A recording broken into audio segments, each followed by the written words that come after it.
Hi students. आज हम start करेंगे क्लास 10th चैप्टर 11 इलेक्ट्रिसिटी। और इलेक्ट्रिसिटी कितना इम्पोर्टेंट कंपोनेंट है हमारी लाइफ का, ये हम सब देखते हैं। अगर एक दिन भी बिजली चली जाए तो फिर हमारी हालत कैसी हो जाती है, ये आपको अच्छे से पता है। तो आज हम ये जानने वाले हैं कि हमारे घर में जो फैन होते हैं, एलईडी होती हैं, टीवी होती है, रेफ्रिजरेटर होते हैं, इन सबको जो पावर देने का जो काम करता है वो कैसे होता है और कैसे इनमें इलेक्ट्रिसिटी फ्लो होती है, कैसे ये वर्किंग करते हैं, इन सब के पीछे बेसिक कॉज क्या है। तो इन सब के जो पीछे बेसिक चीज है जिनसे ये चीजें रन करती हैं वो है इलेक्ट्रिसिटी। अगर इलेक्ट्रिसिटी नहीं है तो कोई भी अप्लायंसेस हो, इलेक्ट्रिकल अप्लायंसेस, कोई भी विद्युत उपकरण हो, वो क्या होगा, बिल्कुल बेकार, यूजलेस। और यही होता है जब लाइट चली जाती है तो हम क्या करते हैं, पंखे की तरफ देखते हैं, पंखा तो चलता नहीं है। पंखा पहले भी वही था और अब भी वही है। तो ऐसी क्या चीज थी जो उसको चला रही थी? जो उसको चला रही थी उस चीज का नाम था विद्युत धारा, यानी कि इलेक्ट्रिसिटी।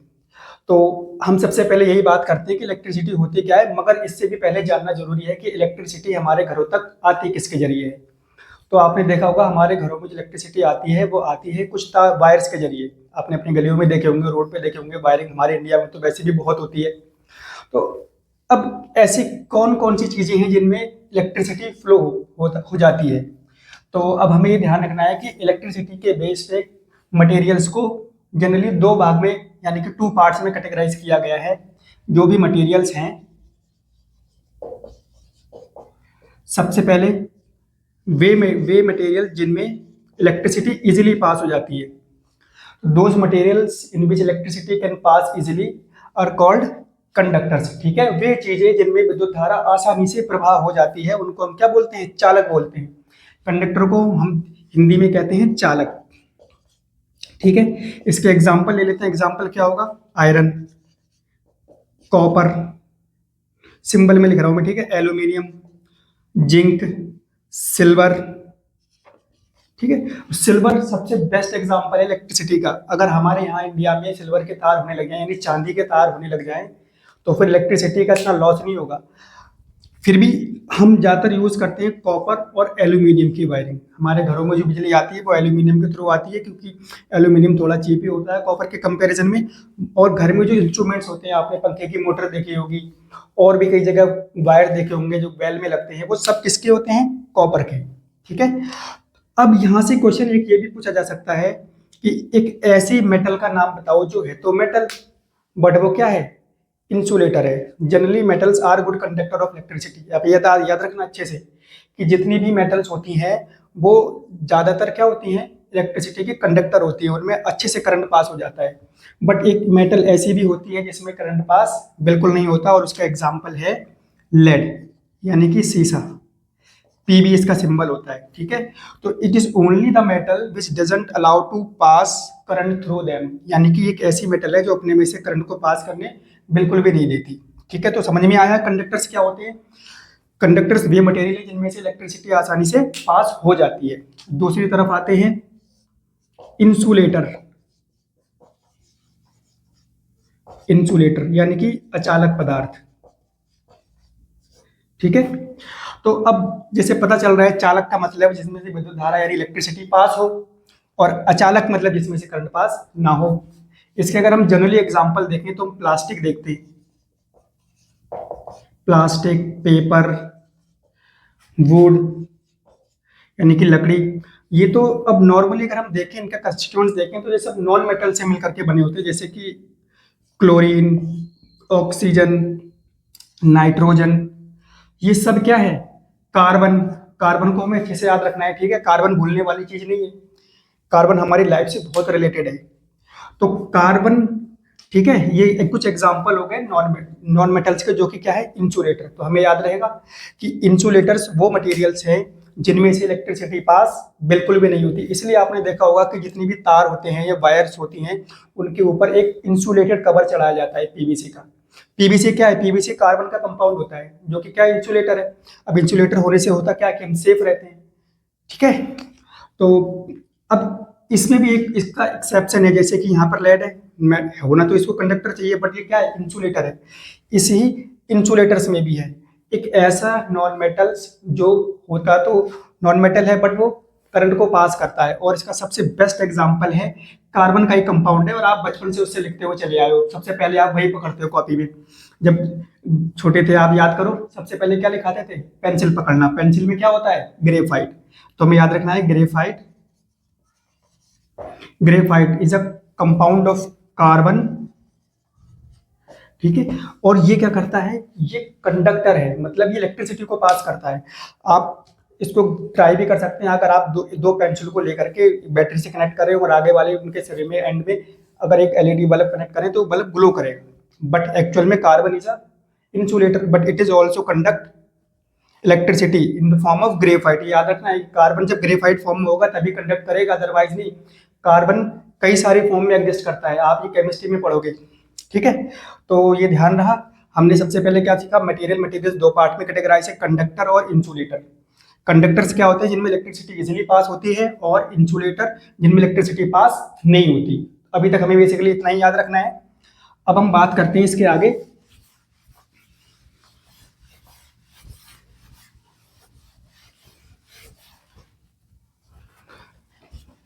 देखो, वाई कंडक्टर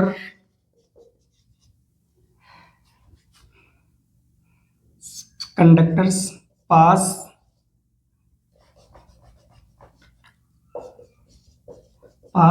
इलेक्ट्रिसिटी। मतलब कंडक्टर में ही क्यों इलेक्ट्रिसिटी पास होती है, क्यों इंसुलेटर में करंट पास नहीं होता? हम सबसे पहले इसके बारे में समझते हैं, और इसको समझने के लिए हमें थोड़ा सा अपने पास्ट में जाना पड़ेगा, जस्ट ज़्यादा नहीं, 1 साल पीछे, जब हम क्लास 9th में थे। वहाँ पे आपको बताया गया होगा एटॉमिक मॉडल और एटॉमिक डायग्राम। जैसे कि फॉर एग्जांपल हम यहाँ पर एल्यूमिनियम को ले लेते हैं। एल्यूमिनियम का एटॉमिक नंबर कितना होता है? सबको पता है कितना होता है? 13, ठीक है। तो एल्यूमिनियम का अगर हम देखें तो पहली सेल में 2 इलेक्ट्रॉन, फिर 8,3। अब अगर हमें इसका स्ट्रक्चर बनाना है, क्या बनाना है? स्ट्रक्चर।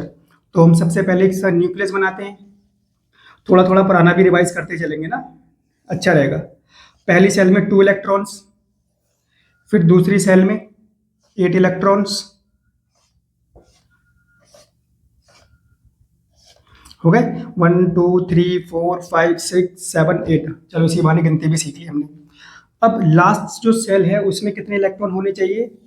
3, 1 2 3, ठीक है। तो हमारे सामने ये एल्यूमिनियम का स्ट्रक्चर है और एटॉमिक स्ट्रक्चर।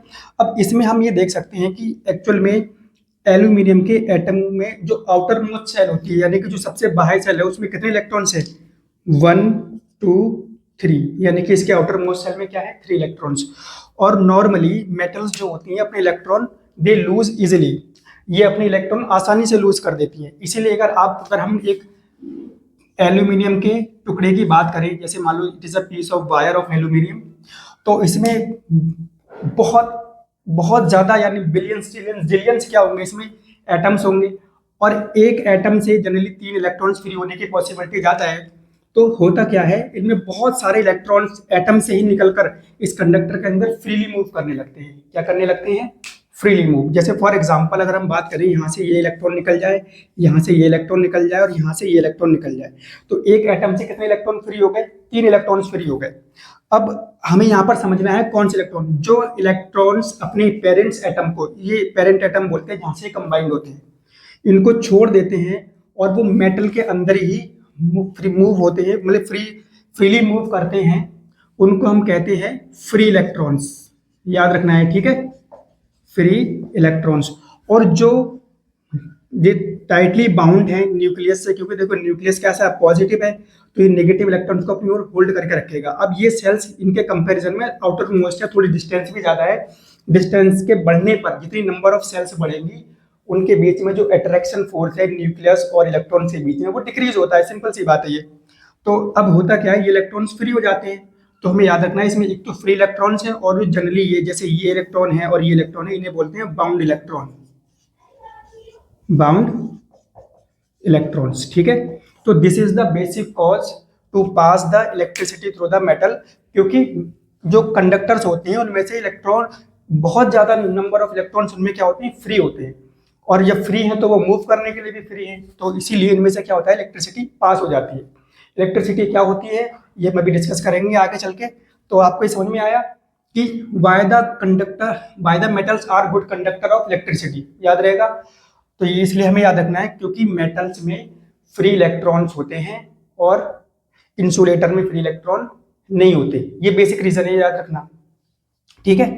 तो अब इसको मिटाते हैं, फिर आगे डिस्कस करते हैं इसके बारे में। कंडक्टर और इंसुलेटर के बारे में जान लिया, अब हम बात करते हैं चार्ज के बारे में। व्हाट चार्ज, ठीक है, इसको हिंदी में आवेश कहते हैं। क्या कहते हैं? आवेश। क्या होता है आवेश या व्हाट इज द चार्ज? तो charge actually the intrinsic property of material, ये मटेरियल की प्रॉपर्टी है। जब मैटर के बारे में स्टडी की गई तो जाना गया कि मैटर जो है वो मटेरियल पार्टिकल से मिलकर के बनाए, फिर आगे जाके और डिस्कवरी हुई, पता चला कि जो पार्टिकल्स हैं वो भी कुछ सब एटॉमिक पार्टिकल से मिलकर बने हैं। तो जब एक एटॉमिक पार्टिकल को ब्रेक किया जाता है तो पता चला कि उसके अंदर से 3 बेसिक पार्टिकल्स निकलते हैं। इसमें सबसे पहला होता है इलेक्ट्रॉन, ठीक है, दूसरा होता है प्रोटॉन, तीसरा होता है न्यूट्रॉन, ठीक है।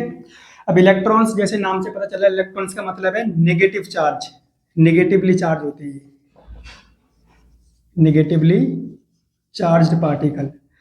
Protons positively charge particle, positively charge particle. और न्यूट्रल्स नो चार्ज, जैसे न्यूट्रल बोलते हैं, न्यूट्रल है जिसका मतलब है नो चार्ज, इन पे कोई भी चार्ज नहीं होता। तो एटम में बेसिकली ये 3 तरह के पार्टिकल्स होते हैं, जिसमें से ये दोनों न्यूक्लियस के अंदर होते हैं और ये न्यूक्लियस के अराउंड कुछ ऑर्बिट्स में घूम रहे होते हैं, यानी कि जिनको हम सेल बोलते हैं। क्या बोलते हैं? सेल, याद रखना। तो अब ये बेसिकली जितने भी 3 तरह के पार्टिकल्स हैं, इनमें से जो फ्रीली मूव करते हैं, जैसे मैंने पहले बताया ना कि फ्री इलेक्ट्रॉन्स, तो एक्चुअल में हमारे करंट के लिए, इलेक्ट्रिसिटी के लिए यही रिस्पॉन्सिबल है। कि देखो, अगर हम बात करें इलेक्ट्रॉन, एक इलेक्ट्रॉन की, वन इलेक्ट्रॉन का मतलब हो गया ई, और इस पे जो चार्ज होता है 1.6 10 की पावर -19 कुलम। कुलम चार्ज की यूनिट होती है, इसको फुल फॉर्म में से लिखते हैं COULOMB, हिंदी में कुलाम। बहुत जगह आप इसको देखोगे, आप क्वेश्चन जब हम सॉल्व करेंगे तब। अब प्रोटॉन की बात करें तो प्रोटॉन को भी हम ई से ही शो करते हैं, बट वो पॉजिटिव होता है, इस पे जो चार्ज होगा वो प्लस में होगा। यहाँ पे जो प्रोटॉन पे पॉजिटिव और यहाँ पे क्या है, ये नेगेटिव चार्ज है, ठीक है। तो यहाँ का मतलब हो गया 1.6 10 की पावर -19 कुलम। और ये समझने वाली बात है कि इलेक्ट्रॉन और प्रोटॉन दोनों का जो चार्ज का मैग्नीट्यूड है वो सेम होता है, बट उनका नेचर अपोजिट होता है, क्योंकि तभी तो एटम न्यूट्रल होता है। ये बात आपको पता होनी चाहिए। एटम जो होता है वो इलेक्ट्रिकली न्यूट्रल होते हैं, ठीक है, ये हमने 9th में पढ़ा है। तो अब अगर हम बात करें कि हमारे पास अगर नंबर ऑफ इलेक्ट्रॉन्स हो तो हम चार्ज कैसे फाइंड करेंगे, ये एक छोटा सा टॉपिक हम डिस्कस कर लेते हैं। वैसे तो ये हायर क्लास में पढ़ा जाता है, मगर हम यहाँ पे डिस्कस कर लेते हैं, ठीक है। तो ये एग्जाम के पॉइंट ऑफ व्यू से नहीं है, बट ये समझने के लिए बहुत जरूरी है। देखो, अगर हमारे पास एक इलेक्ट्रॉन है तो हमारे पास चार्ज कितना हो गया, 19 कुलम। अगर 2 इलेक्ट्रॉन है तो 2 × 1.6 10 की पावर -19 कुलम। अगर 3 इलेक्ट्रॉन है तो जो चार्ज होगा 3 × 1.6 10 की पावर -19 कुलम। ऐसे ही मान लो कि हमारे पास n इलेक्ट्रॉन्स हैं, तो n × 1.6 10 की पावर -19, और यहाँ से खूबसूरत फॉर्मूला मिलने जा रहा है हमें n। अगर हमारे पास नंबर ऑफ इलेक्ट्रॉन्स हो तो हम टोटल चार्ज फाइंड कर सकते हैं, ठीक है। तो इसको हम बोलते हैं टोटल चार्ज, यानी कि Q। तो यहाँ से हमें पता चला Q = NE, ठीक है। और याद रखना है, जहाँ पे जो n है, n का मतलब है इंटीजर, ठीक है, मतलब ये कंप्लीट नंबर होगा। और ये सिंपल सी बात है, नॉर्मली की चीज, जो नंबर ऑफ थिंग्स होती हैं वो कंप्लीट होती है। कभी हम ये नहीं कह सकते कि नंबर ऑफ थिंग्स फ्रैक्शन में हो सकती है। मतलब इलेक्ट्रॉन्स हैं, 2 होंगे, 4 होंगे, 10 होंगे, 100 होंगे, 1000 होंगे, मतलब ऐसा नहीं होगा कि 1.5 इलेक्ट्रॉन है, 2.5 इलेक्ट्रॉन है, 3.1 इलेक्ट्रॉन है। Number of objects can not be in fraction, you have to remember this thing. तो अब इतना समझ में आ गया। अब देखो, यहाँ से हम क्या कर सकते हैं, अगर हमारे पास मान लो 1 अरब इलेक्ट्रॉन है, 1 बिलियन इलेक्ट्रॉन है, मिलियन इलेक्ट्रॉन है, तो हम उन सब को, क्योंकि एक इलेक्ट्रॉन पे चार्ज जितना है, तो जितने ज्यादा नंबर ऑफ इलेक्ट्रॉन्स बढ़ेंगे, मतलब नंबर ऑफ चार्ज पार्टिकल्स बढ़ेंगे, तो हम उतने को सिंपली करना क्या है, इस ई की वैल्यू से मल्टीप्लाई करते चला जाना है, यानी कि 1.6 10 की पावर -19 से मल्टीप्लाई करते चला जाना है। ठीक है, तो इससे हमें टोटल चार्ज मिलेगा। तो अब हम देखते हैं इसके कुछ एग्जाम्पल सॉल्व करने की कोशिश करते हैं। ठीक है, जैसे कि हमसे वो पूछेगा कि बताइए हाउ मैनी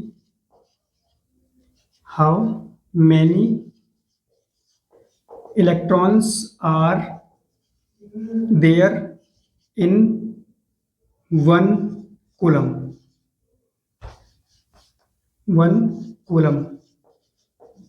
मतलब 1 कूलम अगर हमारे पास चार्ज है तो हमारे पास नंबर ऑफ इलेक्ट्रॉन कितने होंगे, हम ये चेक करते हैं। चलो देखो, सबसे पहले हमें दिया क्या है, देखो Q is equal to 1 coulomb, और N हमें फाइंड करना है, और E की वैल्यू देखो नहीं भी दी हो तो पता होनी चाहिए। E का मतलब है स्मॉलेस्ट चार्ज, जो कि 1 इलेक्ट्रॉन पे होता है। ठीक है, तो इसकी वैल्यू होती है 1.6 10 की पावर -19 कूलम। तो हम यहाँ फॉर्मूले में रखने की कोशिश करते हैं। देखो हमें पता है Q is equal to NE, तो N बराबर यानी N is equal to Q by E। Q की वैल्यू होती है 1 कूलम और E की वैल्यू 1.6 10 की पावर -19। ठीक है, इस कूलम को हटा देते हैं अभी यूनिट को, अभी हमारे सिर्फ मैथमेटिक्स से डील करना है। अब देखो ये डेसिमल हटेगा तो ऊपर 0 बढ़ जाएगा, ये कुल मिला के हो जाएगा 10/16, और ये पावर ऊपर आकर प्लस में हो जाएगी 10 की पावर 19। तो अब इसको और सिंप्लीफाई कर लेते हैं, ये 5/8 हो जाएगा। और अब मैं इसको और थोड़ा सिंप्लीफाई करने के लिए क्या करता हूँ, देखो यहाँ से 10 की पावर 19 है, एक जीरो यहाँ किसका लेते हैं, तो ये 50 हो जाएगा, और नीचे कितना हो जाएगा 8, और यहाँ पर हो गया 10 की पावर 18। अब मैं इसके बाद यहाँ पे लिख रहा हूँ। ठीक है, यहाँ देख लेना ध्यान से। तो n इज इक्वल टू, अब इसको भी सिंप्लीफाई करें, ये हो जाएगा 25/4। तो देखो 25/4 इंटू 10 की पावर 18। अब देखो 4 6 जा 24, बचा कितना 1, पॉइंट लगा के 0 बढ़ाया, 4 2 जा 8, बचा कितना 2, फिर 0 बढ़ाया, तो ये कितनी बार में कट गया 4 5 से 20, यानी 6 2 5 10 की पावर 18, यानी कि n इज इक्वल टू 6.25 10 की पावर 18 इलेक्ट्रॉन्स। कितना ज्यादा नंबर है, आप सोचो 10 की पावर 18 का क्या मतलब हुआ। देखो 2 डेसिमल प्लेस है यहाँ पर, तो यहाँ से 2 जीरो माइनस आएंगे, फिर भी 625 के बाद 16 जीरो लगेंगे, ऐसे 1 2 3 4 5 6 7 8 9 10 11 12 13 14 15 16। समझ रहे हो, एक कूलम चार्ज में इतने इलेक्ट्रॉन्स होते हैं। इसीलिए तुमने देखा होगा ज्यादातर चार्ज की यूनिट, अभी हम आगे देखेंगे भी इस चैप्टर में, जब भी चार्ज की यूनिट हम फाइंड करेंगे तो कुछ माइक्रो कूलम्स में करेंगे। ठीक है, तो ये इतना बड़ा नंबर है। अब इसे तुम एक चीज और समझ में आई होगी कि साइंस में या मैथमेटिक्स में बड़े नंबर को सिंबलाइज कैसे कर सकते हैं छोटे फॉर्म में। देखो यहाँ इतने से में आ गया, और अगर हमें पूरा एक्सपेंडेड फॉर्म लिखनी होती है तो कितना बड़ा होता, इसलिए हमने छोटी क्लासों में एक्सपेंडेड फॉर्म भी पढ़ी थी। ठीक है, तो हमें साइंस के साथ साथ हर सब्जेक्ट को भी समझ के चलना है। तो अब हम इसके बाद बात करते हैं। तो समझ में आया यहाँ से, मुझे उम्मीद है कि समझ में आ गया होगा। अब हम बात करेंगे जो हमारा मेन टॉपिक है, इसीलिए मैंने अभी तक मिटाया नहीं, और वो है इलेक्ट्रिसिटी। ठीक है, चलो तो देखो थोड़ी देर के लिए मान लो कि हमारे पास कंडक्टर है, वायर है, इस कंडक्टर को हमने बैटरी से कनेक्ट किया। ठीक है, ये बैटरी है, ये प्लस है, ये माइनस है।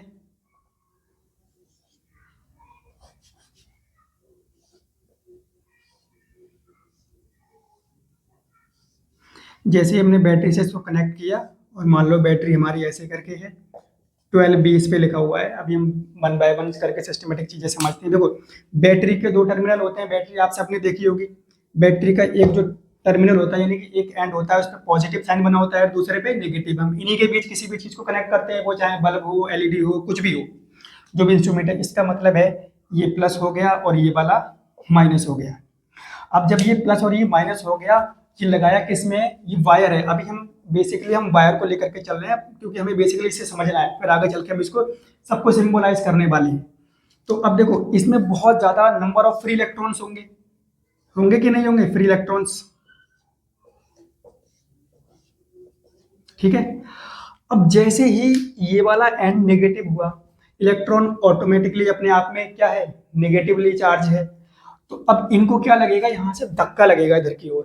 मतलब ये नेगेटिव चार्ज यहाँ पे इसको क्या करेगा, पुश करेगा उधर की ओर, और ये भागेंगे बहुत तेजी से। मतलब ये लेकिन नेगेटिव चार्ज सब किसकी तरफ भागेंगे, कहेंगे बचाओ बचाओ बचाओ बचाओ, पीछे से धक्का लग रहा है। तो ये सब नेगेटिव चार्ज इधर की ओर मूव करेगा। ठीक है, ध्यान रखें। एक्चुअल में यही होता है कंडक्टर के अंदर जब इलेक्ट्रिसिटी फ्लो हो रही होती है। हम यही समझने वाला, अगर ये समझ में आ गया तो चैप्टर में कुछ नहीं है, फिर बहुत हलवा चैप्टर है। तो अब देखो, जैसे ही इसको नेगेटिव टर्मिनल यहाँ पे कनेक्ट किया, नेगेटिव नेगेटिव चार्ज रिपल करेंगे दूसरे को, और जितने भी इलेक्ट्रॉन्स हैं वो सब पॉजिटिव की तरफ आएंगे, और बैटरी लगाने पर यही होता है कंडक्टर में। तो अब और इसके अपोजिट ये वाला पॉजिटिव है, ये पॉजिटिव एंड इस नेगेटिव इलेक्ट्रॉन्स को क्या करेगा, अपनी ओर अट्रैक्ट करेगा। और अट्रैक्ट करने पर होता क्या है एक्चुअल में, अभी जैसे मैंने बताया ना कि एक इलेक्ट्रॉन हो या दो इलेक्ट्रॉन हो या तीन इलेक्ट्रॉन हो, वो अपने साथ कुछ चीज कैरी करती हैं जिसको हम क्या बोलते हैं, चार्ज बोलते हैं। तो देखो, अगर एक इलेक्ट्रॉन जा रहा है तो 1.6 10 की पावर -19 कूलम चार्ज, दो जा रहे हैं तो इसका ट्वाइस, थ्री जा रहे हैं तो थ्राइस, ऐसी एन इलेक्ट्रॉन जा रहे हैं तो Q is equal to N E. ठीक है, मतलब इतना चार्ज यहाँ से यहाँ तक मूव करेगा। ठीक है, तो जब ये चार्ज यहाँ से यहाँ तक मूव करेगा, इसका मतलब है इलेक्ट्रॉन्स के मूव करने पर क्या चीज फ्लो करता है, चार्ज फ्लो करता है। क्या करता है, चार्ज। और हम मान लेते हैं कि जितना भी चार्ज है उसको यहाँ से यहाँ तक आने में टी टाइम लगा है। क्या लगा है, टी सेकेंड टाइम। तो अब टी सेकेंड टाइम में इलेक्ट्रॉन्स क्या है, यहाँ से यहाँ तक आया टोटल चार्ज। ठीक, तो यहाँ से हम करंट की डेफिनेशन बनाते हैं, इलेक्ट्रिक करंट। अगर हम ये चेक करें कि टोटल चार्ज को लें हम, जितना भी फ्लो हुआ है, और उसको टाइम से डिवाइड करें, तो यहाँ से एक नई चीज बनती है आई। ये फॉर्मूला हमें याद रखना है, यही हमारा इलेक्ट्रिक करंट है। ठीक है, तो फॉर्मूले की जो एक्चुअल जो जो डेप्थ है हमें वो समझनी है बेसिकली। अगर ये क्योंकि समझ में आने लग जाएगा तो ये फॉर्मूले में कहते हो मैथमेटिक्स है सारा, इजीली होता रहेगा। तो समझ में आया आप सबको, आई होप आप सबको समझ में आया होगा। देखो, ये रियल सिनेरियो यही है कि कंडक्टर में electrons negative charge, negative terminal से पॉजिटिव टर्मिनल की ओर जाते हैं। मतलब इसका जो नेगेटिव वाला एंड है वहां से पॉजिटिव की तरफ मूव करते हैं। क्या करते हैं, तो हम ये मान जबकि होता क्या, हम इलेक्ट्रिसिटी की डायरेक्शन क्या मानते हैं, करंट की, I current always flow from positive to negative. जबकि करंट क्या होता है, पॉजिटिव से नेगेटिव की तरफ मूव करता है। ठीक है, तो याद हमें रखना है। अब हम बात करते हैं इलेक्ट्रिसिटी की डेफिनेशन की।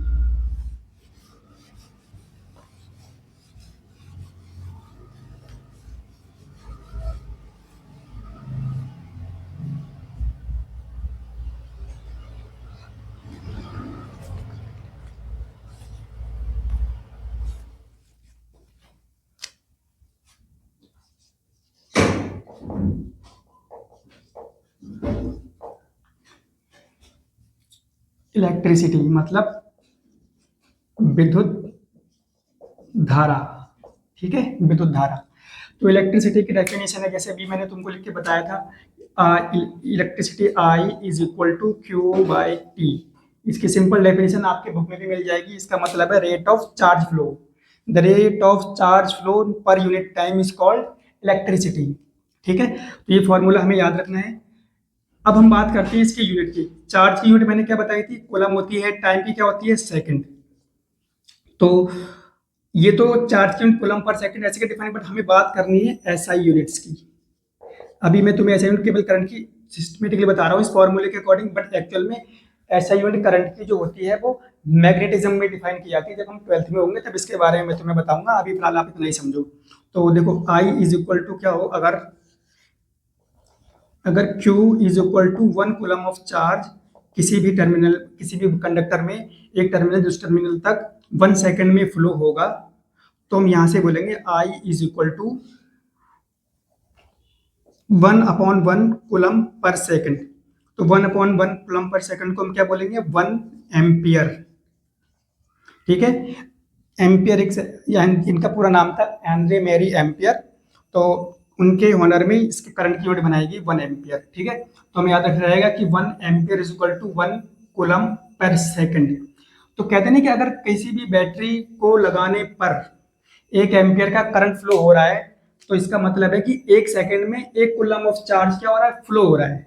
ठीक है, अगर लिखा हुआ है 2 एम्पियर करंट, तो इसका मतलब हो गया 2 कूलम पर सेकंड, ठीक है। और जनरली होता क्या है, हमारे घर में जो बिजली आती है यानी इलेक्ट्रिसिटी आती है वो 5 to 6 एम्पियर में आती है, यानी कि 5 एम्पियर। तो इसका मतलब हो गया 5 coulomb per second charge move करता है उस टाइम में, ठीक है। और ये अपने आप में बहुत बड़ी अमाउंट है करंट में, इसलिए जब भी कभी भी इलेक्ट्रिक इंस्ट्रूमेंट या कुछ करें तो बड़ी सेफ्टी प्रिकॉशंस हमें ध्यान रखनी है अच्छे से, ठीक है, अदरवाइज प्रॉब्लम हो सकती है। तो आगे बढ़ते हैं।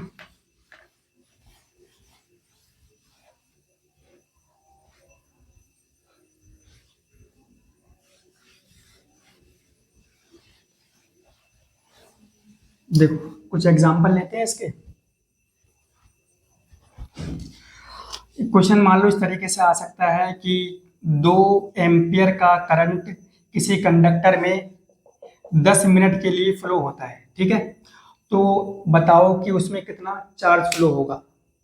तो देखो एम्पियर यानी कि आई हमें दिया है और टी हमें इतना दिया है टाइम। सबसे पहले देखो सारी की सारी यूनिट क्या होती है, एसआई यानी एम के सिस्टम में चलती है। आपको टाइम को सेकंड में कन्वर्ट करना होगा, इसका मतलब हो गया 10 × 60, कुल मिला के 600 सेकेंड। तो अब यहाँ से I is equal to Q by T, तो Q is equal to I into T.